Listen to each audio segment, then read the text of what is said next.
իրենք այնպիսի կարգավորումներ են ներդրել ընտրական օրենսգրքում, որը լրացուցիչ նոր խութեր է ստեղծելու։ Վենետիկի հանձնաժողովի հանձնարարականով ընտրություններից առաջ 1 տարվա ընթացքում չի թույլատրվում ընտրական օրենսգրքում ընտրական ընթացակարգերում փոփոխություններ իրականացնել։ Որն է նպատակը այդ պարագայում։ Արդյոք իշխանությունը, քանի որ այս իրավիճակում ունի թե մուրճը, թե մեխը իր ձեռքերում, փորձում է ոչ համախոհ, ոչ բարեկամական եւ ոչ արբանյակ կազմակերպություններին սահմանափակելու ապագա համապետական ընտրություններին վերահսկողական գործառույթ իրականացնելու։ Թրամփի ուղին կարող է Հայաստանի համար շատ շահագրգիռ տեսանկյուններից օգտագործվել, բայց պետք է ռիսկերը վերահսկելի լինեն, որովհետև եթե մենք չենք երաշխավորում այդ ռիսկերը, չենք վերահսկում ռիսկերը եւ նախապայմաններ չենք ստեղծում դրանք երաշխավորելու տեսանկյունից, դրանք լրջագույն հետևանքներ կարող ունենան մեր պետականության եւ հենց այդ նույն ամրագրված սկզբունքների տեսանկյունից։ Կան խոչընդոտ կապը տարածի թարգմանությամբ անգլերենից։ Ինքը ուղղակիորեն գալիս է հակասելու հենց նույն ինքնիշխանությանը, տարածքային ամբողջականությանը, իրավազորությանը, ինչ ասել է անխոչընդոտ, եթե զուտ կապ հաստատ սահմանված լիներ, ես այսպիսի մտահոգություններ չի ունենա ու մտահոգություններս կրկնապատկում է, որ հետագայում որևէ տեղ չի բացահայտվում այս եզրույթի խորքային իմաստը, բազմա ասպեկտ, բազմա բնագավառ լուրջ հարցերի խումբ է առաջանում, թե դիվանագիտական, թե իրավական, թե տնտեսական, թե անվտանգային։ Սամվել Կարապետյանի դատավարությունները ընդհանրապես այս ողջ արդեն երևի 8-րդ ամիսը կբոլորի, դա իրավաբանության դասագրքային օրինակներ են դառնալու, թե ինչ չի կարելի անել, որովհետև ինչի ասես արդեն ականատես եղանք։ Կալանքը վեր է ածվել մեր երկրում որպես պատժիչ ներգործության միջոցի։ Սա հենց ԵԽԽՎ-ի 1900-րդ բանաձևի համաձայն, որը տալիս է ու բացահայտում է քաղաքական բանտարկյալի հասկացությունը, դասական քաղաքական հետապնդման ձևաչափ է։ Սկզբում ներկայացրել են տնային կալանքը երկարաձգելու միջնորդություն, հետո փոխեցին կալանք կիրառելու վերաբերյալ միջնորդություն ներկայացրեցին, շուրջ 14 ժամ տևած նիստից հետո այնուամենայնիվ կրկին տնային կալանք կիրառվեց համակցված գրավով։ Armenia Today խոսում են գլխավորի մասին հաղորդաշարի հերթական թողարկումն է, իմ հյուրն է մեր ձևով շարժման անդամ սահմանադրագետ Գոհար Մելոյանը։ Տիկին Մելոյան, շնորհակալ եմ հրավերը մեր ընդունելու համար։ Անդրադառնալու ենք միանգամից մի քանի թեմաների, խոսելու ենք թե ընտրական օրենսգրքում լրացումներ, փոփոխություններ նախատեսող նախագծի մասին, որը օրերս ընդունվեց ազգային ժողովում, խոսենք նաև թրիփի իրավական կողմերի մասին եւ Սամվել Կարապետյանի շուրջ տեղի ունեցողից։ Նախ սկսենք, թե ինչ տեղի ունեցավ ազգային ժողովում ընտրական օրենսգրքի այդ փոփոխություններ եւ լրացումներ նախատեսող նախագիծը բավական արագ բերվեց ազգային ժողով իշխանական խմբակցության կողմից, բավական արագ էլ քննարկվեց եւ փաստացի ընդունվեց։ Ինչ է դա նախատեսում։ Մենք տեսանք, որ Անդիմությունը, խորհրդարանական անդիմությունը խիստ քննադատեց այդ նախագիծը, տեսավ դրա մեջ բավական մեծ սպառնալիքներ, խութեր, խոսքը գնում է, հիշեցնեմ մեր ակնդիներին, որ խոսքը գնում է դիտորդական առաքելություններին մասին, որոնք պետք է իրականացվեն ընտրությունների ժամանակ, իհարկե առաջնահերթ առաջիկա խորհրդարանական ընտրությունների մասին է խոսքը։ Խորհրդարանական անդիմությունը նաև բոյկոտեց այդ քննարկումը եւ քվեարկությունը, խոսքը գնում է Հայաստան դաշինքի մասին, արտահայտվեցին, թե ինչու են բոյկոտում, ինչու են դեմ, ինչու են քննադատում։ Հիմա մենք հասկանանք ինչ է սրա մեջ պարփակված, արդյոք այդպես վտանգներով լի, ռիսկերով լի նախագիծ է այդ փոփոխությունը ընտրական օրենսգրքի, ինչ է իր մեջ նախատեսում, ի վերջո նաև հղում անենք ձեր միջոցով միջազգային փորձին, արդյոք միջազգային փորձը չի հուշում, որ կարելի է այսպես անել։ Բարի նախ, շնորհակալ եմ հրավերի համար։ Հիրավի շատ ուշագրավ է ուրբաթ օրը տեղի ունեցածը։ Ինչ տեղի ունեցավ, առավոտյան իրազեկվեցինք, որ արտահերթ նիստ է հրավիրվել ազգային ժողովում, արտահերթ կարգով բերվել է նախագիծ ընտրական օրենսգիրք սահմանադրական օրենքում լրացումներ, փոփոխություններ կատարելու մասին եւ արագացված կարգով առաջի երկու ընթերցումներն էլ անցավ, ընդունվեց նախագիծը։ Հիմա խնդիրները եւ հիրավի արդարացի քննադատությունը։ Առաջին հերթին Վենետիկի հանձնաժողովի հանձնարարականով ընտրություններից առաջ 1 տարվա ընթացքում չի թույլատրվում ընտրական օրենսգրքում ընտրական ընթացակարգերում փոփոխություններ իրականացնել։ Ինչքան է փորձ արվեց ներկայացվել, որ սա բուն ընթացակարգերը չի, օրինակ ընտրակարգը չի, տեխնիկապես կազմակերպվածությունը ընտրողների մասնակցելիության, բայց ու ինչքան էլ որ իմպերատիվ չի այդ կարգավորումը, բայց որոշակիության ու համաչափության սկզբունքի կրկին ոտնահարում է, որովհետև օրինակ դիցուք ես դիտորդական առաքելություն իրականացնող կազմակերպություն եմ։ Ես նախորդիվ փորձառությունից ելնելով արդեն կանխատեսելի ձևաչափ ունեմ, թե ինչպես պետք է իրավական առումով կազմակերպեմ իմ դիտորդական առաքելություն իրականացումը, մասնակցելիությունը, պետական մարմինի կենտրոնական ընտրական հանձնաժողովի հետ փոխհարաբերակցությունը։ Եվ ընդամենը այսքան քիչ ժամանակահատված առաջ բերում են փաթեթ, բայց սրանից բխող խնդիրներ կան։ Ինչու դիտորդական առաքելությունները։ Դիտորդական առաքելությունը ընտրական գործընթացում ամենաքիչ լիազորություն ունեցող մարմինն է, սուբյեկտն է։ Ինչ անում։ Ուղղակիորեն բնութագրիչ բխում է, դիտում է, վերահսկում է, որպեսզի ընտրական գործընթացից շեղումներ, խախտումներ չլինեն։ Բայց չի էլ խառնվում, որքան հասկանում եմ իրավունք չունի, ամենաքիչ միջամտության հնարավորություն ունեցող սուբյեկտն է։ Եվ այո, ընտրություններին մասնակցող քաղաքական ուժերը ավելի լայն լծակներ ունեն վերահսկողական գործառույթ իրականացնելու։ Հիմա տեսեք, ո՞րն է նպատակը այդ պարագայում։ Արդյոք իշխանությունը, քանի որ այս իրավիճակում ունի թե մուրճը, թե մեխը իր ձեռքերում, փորձում է ոչ համախոհ, ոչ բարեկամական եւ ոչ արբանյակ կազմակերպություններին սահմանափակելու ապագա համապետական ընտրություններին վերահսկողական գործառույթ իրականացնելու։ Գետնի վրա դա ինչպես է արտացոլվում, արտահայտվում, ուզում ենք հասկանանք։ Դիտորդական կազմակերպությունները շատ են եւ հավանաբար նաեւ ներկայացվածությունը շատ կլինի առաջիկա ընտրությունների ժամանակ, այսինքն դիտորդական առաքելություններ կիրականացվեն։ Խոսքը գնում է սահմանափակումների մասին։ Իշխանական թևը, որը բերել է եւ ընդունել է այս օրենսդրական փոփոխությունը, նշում է, որ կան դիտորդներ, որոնք որ ոչ պատշաճ են, իրենց սահմաններից դուրս են գալիս ընտրությունների օրը, քվեարկության օրը, իրենց թույլ են տալիս քայլեր, որոնք որ դիտորդին չեն թույլատրվում։ Սա հստակ ամրագրելն է այս նախագծով օրենքի մեջ եւ այսպես ասած խաղի կանոնները դիտորդների համար սահմաններն է շատ հստակ։ Տեսեք, այս քննարկումները, որոնց հետևեցի,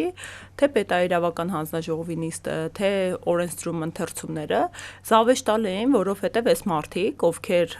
հաճախ մոռանում են, որ առաջնային մանդատ կրող են ու օրինակ իրենց ընտանեկան միջավայրում չեն գտնվում կամ ընկերական, այլ լրջագույն պաշտոնական մարմնում են գտնվում, իրենց զազրելի արտահայտություններ են, այցիպեր Նատյա Նատաշա կամ չգիտեմ, ինչ-որ հումորային դրվագներ էին իրականացնում, կոնկրետ թիրախավորելով կրկին կազմակերպությունների, այդ թվում որոնցից մեկը իմ կազմակերպությունն էր, պարլամենտարիզմի զարգացման միջազգային կենտրոնը, ու այս նախագիծը նախապատմություն ունի, որովհետև դիցուք ես չլինելով երբևիցե որևէ քաղաքական ասոցիացիա ունեցող մարդ, կազմակերպություն, իմ կազմակերպության անունը ընդհանրապես,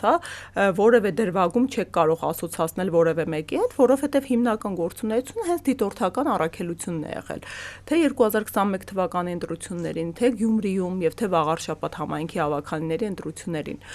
ու շատ պատվով ենք իրականացրել ազնիվ հայրենանվեր քաղաքացիների հետ են իրականացրել, որոնք անշահախնդիր եկել են իմ վերապատրաստման դասընթացները անցկացրել են միակ միտումով, որպեսզի արդար, հավասար, թափանցիկ, ազատ ընտրություններ իրականացվեն իրենց ներկայության շնորհիվ։ Ու ինչ է տեղի ունենում, տեսեք, մենք արձանագրել ենք տասնյակ խախտումներ։ Մենք կանխարգելել ենք տասնյակ խախտումներ, որոնք ըստ էության չեն գրանցվել։ Բնականաբար խախտումները մեծապես ում կողմից են լինում։ Այո, իշխանության, որովհետև լծակները վարչական ռեսուրսը իշխանության ձեռքին է ու բնականաբար, ես չեմ ասում, որ բացարձակ իշխանության կողմից են լինում։ Մեկ եղել են անհամեմատ քիչ տոկոսային հարաբերակցությամբ այլ ուժերի կողմից էլ խախտումներ արձանագրված, բայց մեր կողմից վերահսկողությունը կարող է միանշանակ պնդել, որ լիովին օբյեկտիվ է եղել, որովհետև մենք զեկույցներ ենք ներկայացնում, որոնք նաև հրապարակում ենք եւ զեկույցի որևէ դրույթի հետ կապված հրապարակային որևէ անհամաձայնություն չի եղել։ Հիմա ինչ են անում։ Կոնկրետ թիրախավորում են, որպեսզի մենք այսուհետ չկարողանանք իրականացնել եւ նախապատմությունը գալիս է հետեւյալից։ Վաղարշաբաթի ընտրություններից ընդամենը 1 օր առաջ լռության օրը նախաշեմին իշխանական падգամավորուհին, որը հեղինակն էր այս նախագծի, մեր դիտորդական առաքելություններից 3-ի, ընդ որում հավատարմագրված էին 6 դիտորդական առաքելություն։ 3-ից նկարները դնում է ղեկավարների եւ անվանումները նշում է, վիրավորական արտահայտություններ թույլ տալով պիտակավորում է։ Եվ տակը նշում է մյուս 3 դիտորդական առաքելություններ, որոնց հետ ունեն ջերմ հարաբերություններ։ Արդյոք այս պարագայում մյուս 3-ի, որոնց հղում է կատարում ու ասում է, որպեսզի մեր նկատմամբ ուշադրություն դարձնեն,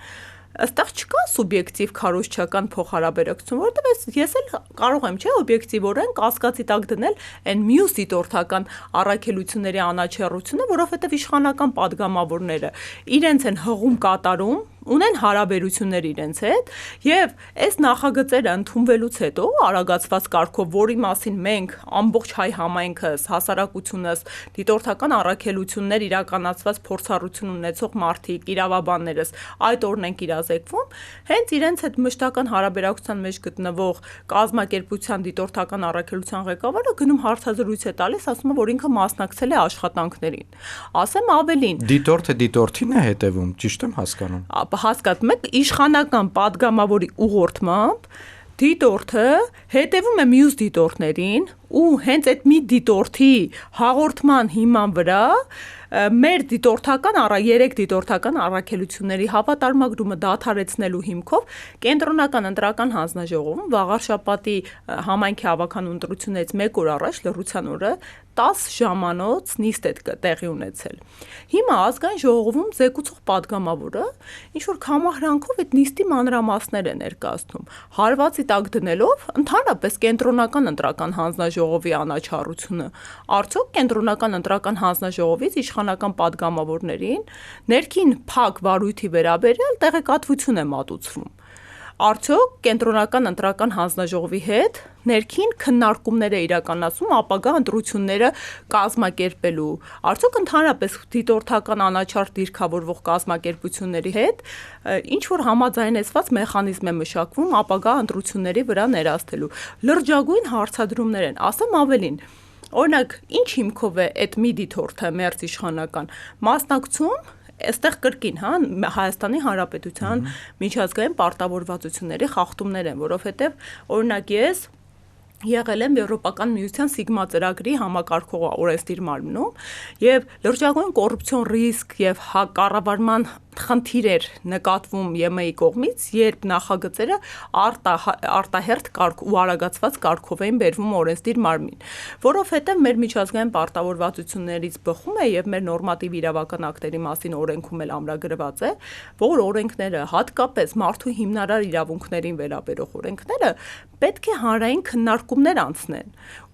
ներառականության սկզբունքի հիման վրա, մասնակցելիության սկզբունքի հիման վրա։ Հիմա ես ուղակի շահագրգիռ կողմ եմ, ինչու ես հնարավորություն չեմ ունեցել ծանոթանալու եւ իմ նկատառումներն ու դիտարկումները ներկայացնելու, հատկապես երբ դրանք բազմաթիվ են։ Հիմա տեսեք, իրենք բռնել այս նախագիծը միակողմանի ու սուբյեկտիվ տեսանկյունից են կազմակերպել, որովհետեւ հատուկ կոնկրետ մեզ են նկատի ունեցել, կոնկրետ թիրախավորել են, որպեսզի կոնկրետ կազմակերպությունների միջամտություն ու հավատարմագրումը սահմանափակեն։ Բայց ես այդտեղ լիքը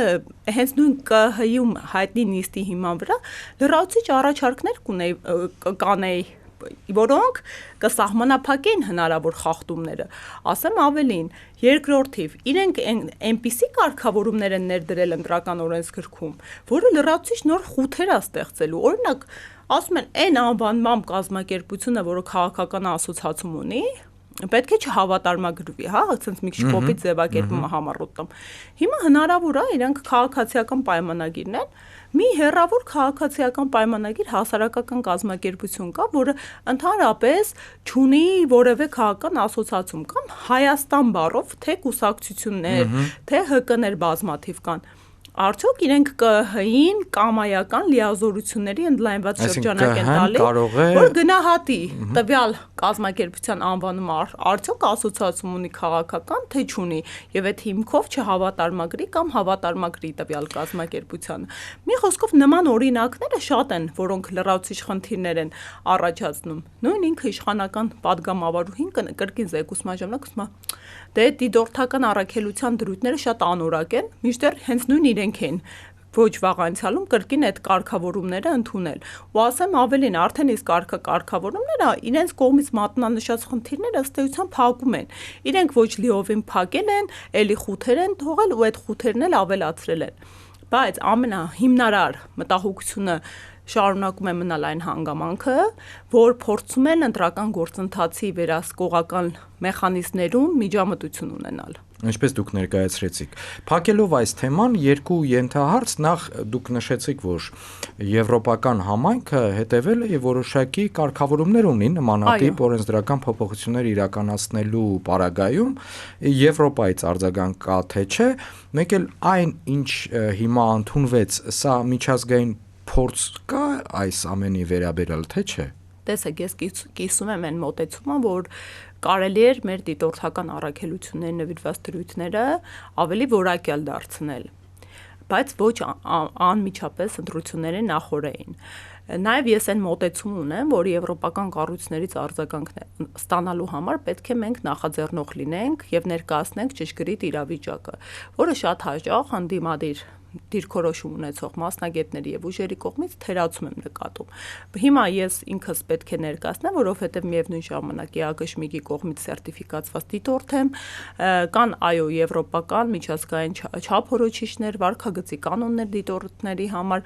բայց այս իրավիճակը կոնկրետ տրամաբանությանը այդ ամենի կարծիքների հանձնարարականների ուղղակի հակասում է։ Հետևաբար ես լիահույս եմ, որ համապատասխանաբար մանրամասը ներկայացնելուց հետո արձագանքը սպասեցնել չի տալու։ Մինչև հունիս, այդպես եմ հասկանում։ Մինչև հունիս, այո։ Անցնենք մյուս թեմային, Թրիփին, Թրամփի ուղուն, որը նախատեսված է անցկացնել Սյունիքում, արդեն որոշակի պայմանավորվածություններից զատ կան նաև իրավական ակտեր, ստորագրված պայմանագրեր, ինչը իրանից Թրիփը ներկայացնում իրավական տիրույթում։ Այստեղ ոչ բոլորն են հասկանում ինչ է տեղի ունենում։ Նամանավանդ, երբ որ Արարատ Միրզոյանը մեկնեց Վաշինգտոն եւ այնտեղ երկրորդ արդեն փուլներ, որոշակի արդեն այսպես գետնի վրա որոշակի նախագծային մշակումներ տեղի ունեցան։ Ինչը դա իրենից ներկայացնում։ Տեսեք, սա ըստ էության Թրիփը ամենահնչեղ ըստ էության շահագործված իշխանությունների կողմից գործընթացներից է։ Օգոստոսի 8-ին նախորդ տարի Ամերիկայի Միացյալ Նահանգների մայրաքաղաքում եռակողմ հռչակագիր կնքվեց Ադրբեջանի, Հայաստանի եւ ԱՄՆ նախագահի ղեկավարների կողմից։ Այս հռչակագրի համաձայն կոնկրետ սկզբունքներ հաստատվեցին, որոնք ըստ էության լավագույնս են հատկապես հայկական կողմից փորձում ներկայացվել մեզ հայկական համայնքից։ Նախ անդրադառնամ այդ փաստաթղթին, ինչ շահեցինք մենք, ինչ շահեց Ադրբեջանը։ Ինձ համար, եթե երկկողմանի սկզբունքներ հաստատվեցին, իրավազորություն, տարածքային ամբողջականություն եւ ինքնիշխանություն որպես պարտադիր իրականացման առաջնորդող սկզբունքներ, Ադրբեջանի տեսանկյունից ինչ տեղի ունեցավ։ Իրավական հիմք դրվեց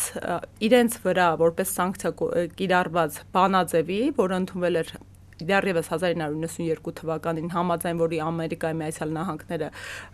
զինամթերք չէր վաճառելու Ադրբեջանին, վերացվեց այս հռչակագրով։ Երկրորդ, ԵԱՀԿ Մինսկի խումբը, որը Արցախյան հարցի հիմնական հովանավորն էր եղել, այստեղ կարևոր ուշադրություն եմ, փորձում հրավիրել։ ԵԱՀԿ Մինսկի խումբը այսօր գործող իշխանության քաղաքացիական պայմանագրի, կառավարության ծրագրի եւ ընդհանրապես նախընտրական ծրագրի ամենաանկյունակարային բաղկացուցիչներից է եղել, որ գալիս են իրենք երաշխավորեն Արցախի անվտանգությունը, ինքնորոշման իրավունքը ԵԱՀԿ Մինսկի խմբի համանախագահության ներքո։ Այս փաստաթղթով երկրորդ ԵԱՀԿ Մինսկի խումբի լուծարման հիմքը դրվեց, ինչը Ադրբեջանի բաղձալի երազանքներից էր, ինչի մասին բազմաթիվ անգամներ խոսել են հետպատերազմյան շրջանում։ Վերջապես հստակ դրույթ է նախատեսվում, որ Հայաստանի Հանրապետության տարածքով ապահովվելու է Ադրբեջանի Հանրապետության եւ Նախիջևանի ինքնավար հանրապետությունների անխոչնդոտ կապը։ Սա կար կապը Տիկին Մելոյան, Իրանի Իսլամական Հանրապետությամբ եւ Թեհրանը բազմիցս ասել է, որ այդ կապը ստեղծում է իր տարածքով։ Սա մենք հասկանում ենք, որ ակնհայտ է ոչ թե Ադրբեջանի հիմնական տարածքի եւ Նախիջևանի ինքնավար հանրապետության, այլ Թուրքիայի հետ այդ կապը ստեղծվեց։ Դե տեսեք, հիմա այստեղ հիմնական շրջանցելով Իրանը։ Հիմա այստեղ հիմնական սուբյեկտը, որն է TRIP-ը, հա, այդ Թրամփի զարգացման բարգավաճման ուղին միջազգային։ Հենց նոր լուծում է տրվում, որ Հայաստանի Հանրապետության տարածքով այդ TRIP ասվածը Հայաստանի Հանրապետության Սյունիքի մարզով 42 կիլոմետրի հասնող տրանսպորտային ուղին է, որը ըստ հռչակագրի պետք է կապի Ադրբեջանի անխափան կապի Ադրբեջանի Հանրապետության Նախիջևանի ինքնավար հանրապետության կողմից։ Հիմա անխափան բառը կա փաստաթղթերի մեջ։ Այո, ու հենց դա իրավական տեսանկյունից լրջագույն խնդիր է տալիս։ Հիմա անխափանի տեսանկյունից կրկին դրանից հետո օրեր առաջ այս թվականի հունվարին Արադ Միրզոյանը արդեն թիֆը կնքեց մտադրությունների համաձայնագիրը, բայց որևէ տեղ այդպես էլ այդ անխափան եզրույթը չբացվեց։ Ու ինչու է խնդրահարույց այս եզրույթը, ինչ է ուշադրություն հրավիրում, որովհետև այդ անխափան եզրույթը, անխոչնդոտ կներեք, անխոչնդոտ կապը տառացի թարգմանությամբ անգլերենից, ինքը ուղղակիորեն գալիս է հակասելու հենց նույն ինքնիշխանությանը, տարածքային ամբողջականությանը, իրավազորությանը, ինչ ասել է անխոչնդոտ, եթե զուտ կապ սահմանված լիներ, ես այսպիսի մտահոգություններ չի ունենա, ու մտահոգություններս կրկնապատկում է, որ հետագայում որևէ տեղ չի բացահայտվում այս եզրույթի խորքային իմաստը, որովհետև այդ անխոչնդոտ եզրույթը երաշխավորագիր է ադրբեջանական կողմի համար, որ օրինակ Հայաստանի Հանրապետության տարածքում անցնելուց իրենց ներկայացուցիչների նկատմամբ որևէ միջամտություն չի լինելու իրենց քաղաքացիների նկատմամբ հանցագործություն կատարվելու պարագայում մեր տարածքում իրավասության հարց կարող է ստեղծվել ու մի շարք նման հարցադրումներ արդյոք կարող են հայկական զինված ուժերը չնայած այս թիֆով արդեն մտադրությունների համաձայնագրով front office back office ձևաչափն է տրվում, այսինքն նստած են լինելու ամերիկացիները ըստ համաձայնագրի, հետևում հայերը իրենք են կարգավորելու, բայց այդտեղ մի նոր տրցակ է հարցադրումների իրավական ստեղծում։ Օրինակ մենք արդեն տեսանք, հա, տոկոսային անհամաչափ բաշխվածությունը։ Ես նույն արտգործնախարարությանը հարցերի մի շարք խումբ եմ ուղղել։ Արդյոք ով է լինելու կազմակերպության ղեկավարը TRIP-ի, որտեղ է գրանցվելու այս TRIP-ը, որովհետև լրջագույն իրավական Հայաստանի գրանցում պետք է ունենա։ Եթե Հայաստանի գրանցում չունեցավ, մեր համար լրջագույն ռիսկեր է ստեղծում։ Տեսեք, ինչն է մեր հիմնական նպատակը։ Թրամփի ուղին կարող է Հայաստանի համար շատ շահագրգիռ տեսանկյուններից օգտագործվել, բայց պետք է ռիսկերը վերահսկելի լինեն, որովհետև եթե մենք չենք երաշխավորում այդ ռիսկերը, չենք վերահսկում ռիսկերը եւ նախապայմաններ չենք ստեղծում դրանք երաշխավորելու տեսանկյունից, դրանք լրջագույն հետևանքներ կարող ունենան մեր պետականության եւ հենց այդ նույն ամրագրված սկզբունքների տեսանկյունից, որովհետև մենք ունենք օգոստոսի 8-ի հռչակագիրը, դրանից զուգահեռ ստորագրված, դրանից հետո հրապարակված նախաստորագրված պայմանագիրը, որն ըստ էության խաղաղության պայմանագրի նախագիծն է, եւ այս մտադրությունների համաձայնագիրը, որից օրինակ տնտեսական առումով բավական մեր շահերին հակասող ձևակերպումներ կան։ Արդյոք այդ ամերիկյան կողմը մինչև իր ներդրումները ամբողջովին ետ չստանա, չի վճարելու որևէ հայկական կողմի շահույթ։ Արդյոք տնտեսական ու հարկային տեսանկյունից ամերիկյան կողմը հարկվելու է, թե արտոնյալ է լինելու մեր տարածքում։ Մի շարք իրավական հարցադրումներ ու տնտեսական Գումարած այդ front office, back office այդ տարբերակումը, այստեղ տեսեք իրավական անվտանգային լուրջ հարցադրումների տրցակ է գնում։ Այսինքն ինքը բազմա ասպեկտ, բազմա բնագավառ լուրջ հարցերի խումբ է առաջանում, թե դիվանագիտական, թե իրավական, թե տնտեսական, թե անվտանգային։ Ասեմ ավելին, այստեղ շատ հետաքրքիր է ինքը Թրամփի ուղին, որովհետև մենք զուգահեռաբար աշխարհում, հա, միջին միջանցքն է ձևավորվում, այստեղ տրանսկասպյան առևտրային ուղին է ձևավորվում։ Նորմալ ուժեղ տնտեսապես կայուն պետության պարագայում մենք կարող ենք ընդհանրապես ընդլայնել ու աշխարհակահաղական վեկտորում ավելի լրջագույն շահույթ ունենալ այս ուղուց։ Իսկ ներկայիս իրավիճակում, երբ այս հարցերը շրջանցվում են եւ բացառապես քաղաքական գույքագրման նպատակով, պոպուլիստական նրբերանգներով է այն հանրությանը մատուցում, ես լրջագույն ռիսկեր եմ ապագայի տեսանկյունից տեսնում այստեղ։ Անդրադառնանք եւս մեկ թեմային, վերաբերվող Սամվել Կարապետյանին,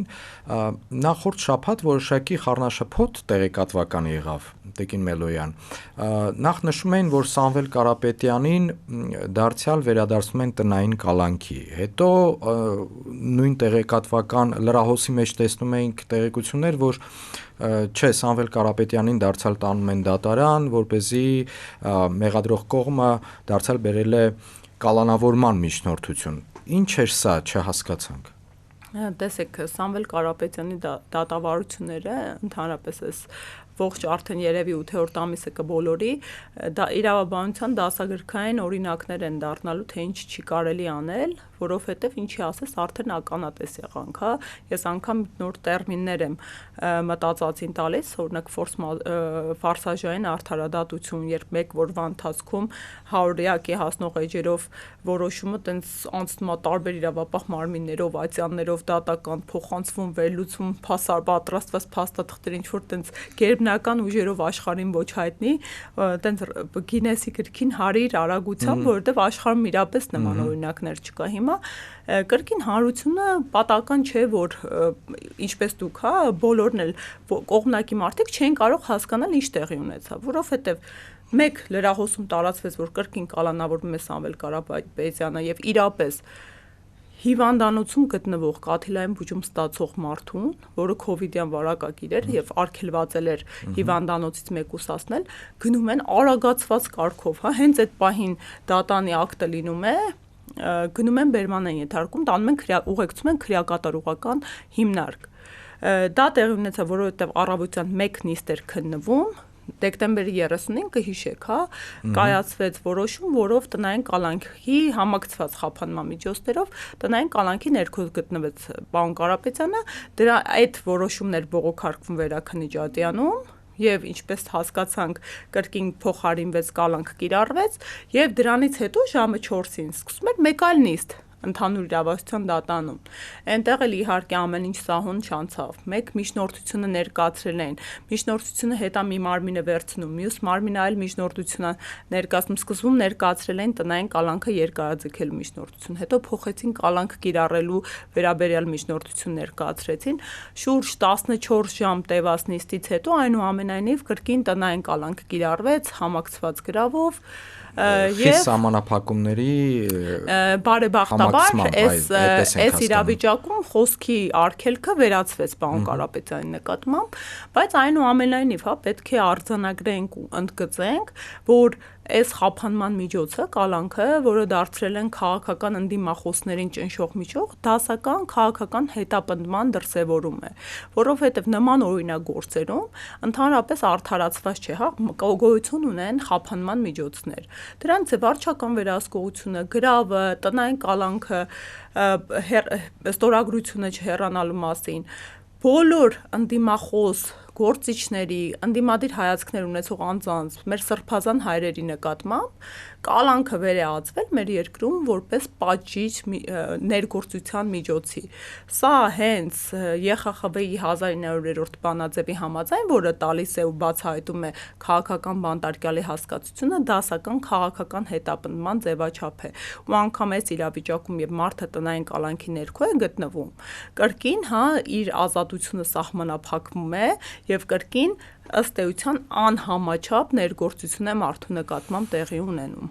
Շնորհակալ եմ Տիկին Մելոյան հարցազրույցի համար։ Armenia Today-ի հետևորդներին հիշեցնեմ, որ զրուցեցի սահմանադրագետ մեր ձևով շարժման անդամ Գոհար Մելոյանի հետ, սա խոսում են գլխավորի մասին հաղորդաշարի հերթական թողարկումներ։ Առայժմ